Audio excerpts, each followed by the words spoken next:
The narcotics officers from the 83rd Precinct didn't get much when they set up outside the J&C Mini Market on Irving Avenue in Brooklyn on an autumn afternoon 4 years ago. Moving in on what seemed to be a crack deal, they seized 2 packets, which turned out to contain little more than a residue of the drug. 2 men said to be the buyer and the seller were arrested, but the charges against one of the men were eventually dismissed. What the officers did get that day was more than 20 hours in overtime for hauling in and processing the men. Collectively, court papers say, they earned as much as $1,400 in extra pay. On Tuesday, 4 of the officers involved in the arrests will appear in federal district court in Brooklyn for the start of an unusual civil rights trial, facing accusations that they detained one of the men, Hector Cordero, simply to increase their income. If any of the officers are found liable, another trial will be scheduled, one that could represent the biggest challenge to New York policing practices since stop and frisk. The second trial would examine the broader question of whether the city's police officers habitually use false arrests to bolster their pay. Accusations about the practice known as collars for dollars have dogged the department for decades.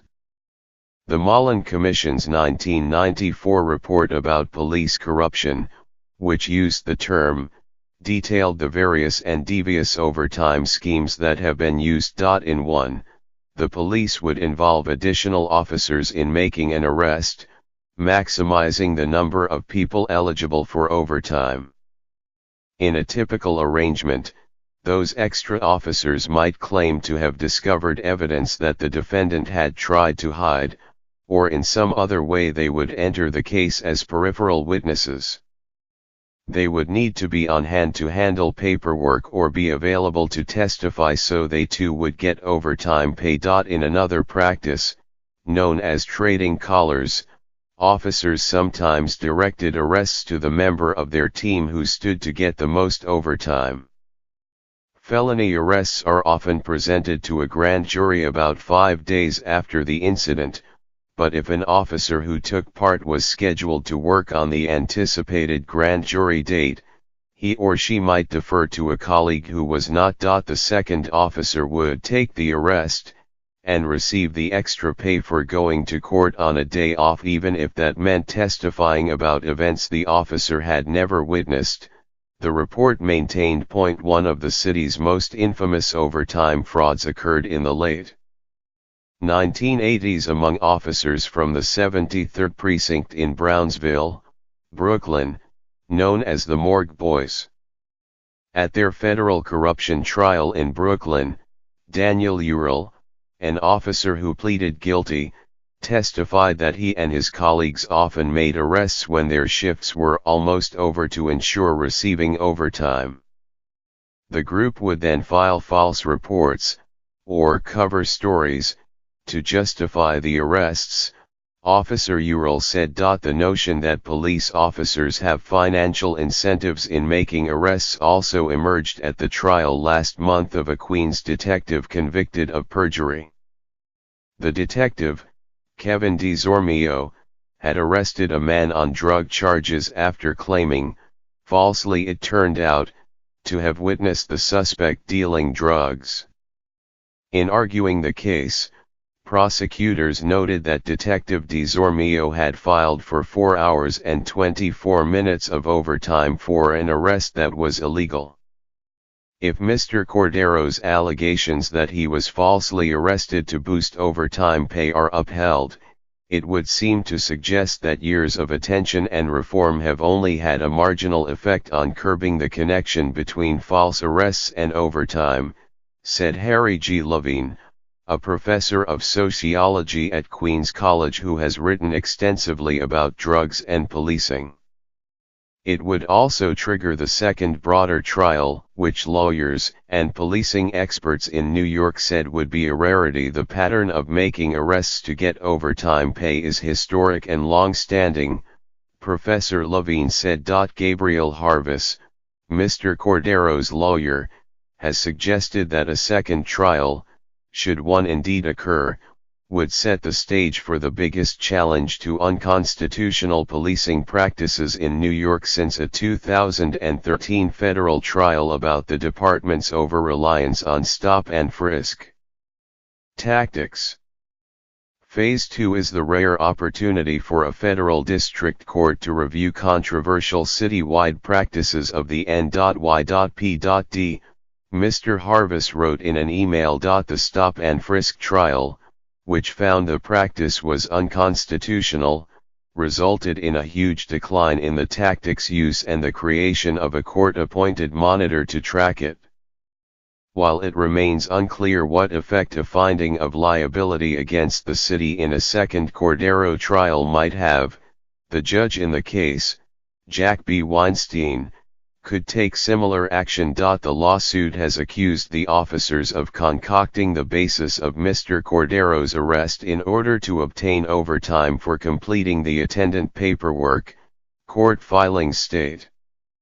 The officers, who are being defended by lawyers for the city, have denied the charges. The city's law department said that the arrest was supported by probable cause. The case began at 1 p.m. on October 24, 2014, when Officer Hugo Hugasian was sitting in an unmarked police car watching the mini-market as part of a plainclothes street narcotics team. Court papers state that Officer Hugasian saw a man later identified as Matthew Ninos walk up to the store with a cell phone at his ear. Then someone left the store, approached Mr. Ninos and handed him 2 little zips or bags in exchange for money, Officer Hugasian said. After a description of the buyer was sent out on a radio, Mr. Ninos was arrested on a charge of having 0.138 grams of cocaine. He later pleaded guilty to drug possession. The seller went back into the mini-market, court papers said. Though 2 other officers, Peter Rubin and John Essig, went inside to find him, they were unable to identify him. So Officer Hugasian, who said that he had witnessed the deal, went into the store. Court papers state he bought a bottle of water and identified the seller as Mr. Cordero, a cashier at J&C Mini Market who is 59 years old. Mr. Cordero was arrested within minutes, according to the papers, but when he was searched, the police did not find any drugs or drug paraphernalia. He did, however, have $580 in his pocket, which he said was for emergencies. Both Mr. Cordero and the owner of the store, Fausto Tinio, told the police that he had never left the market and had been serving customers when the drug deal supposedly occurred. Mr. Cordero was held for several hours, but 5 months later on March 4, 2015 the Brooklyn District Attorney's Office dismissed the charges against him. The encounter led Mr. Harvis to conclude that the arrest was a sham and had been orchestrated to generate overtime. In court filings, he noted that the Street Narcotics Unit filed for at least 22 hours of extra pay that day, most of it by officers Hugasian and Essig. Both men, according to the lawsuit, had been scheduled to work on the day of the arrests from 7 a.m. to 3:35 p.m. Police records show that Mr. Cordero and Mr. Ninos left the precinct at 5:30 p.m. and were taken to the courthouse.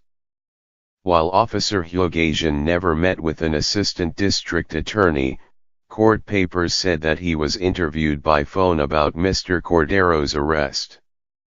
Shortly after 8 p.m., the papers said, Mr. Cordero was released from the courthouse. Mr. Ninos had also been released.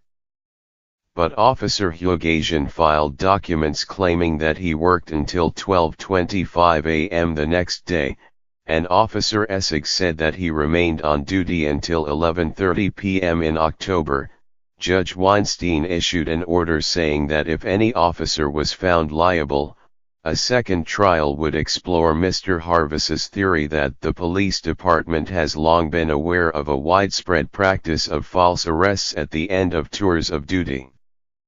The second trial would be likely to rely on police department records about overtime abuse, which the city has filed under seal as part of Mr. Cordero's case but could become public. A reasonable jury may find that this practice is not isolated to a few bad police officers, Judge Weinstein wrote, but is endemic, that NYPD officials are aware this pattern exists and that they have failed to intervene and properly supervise.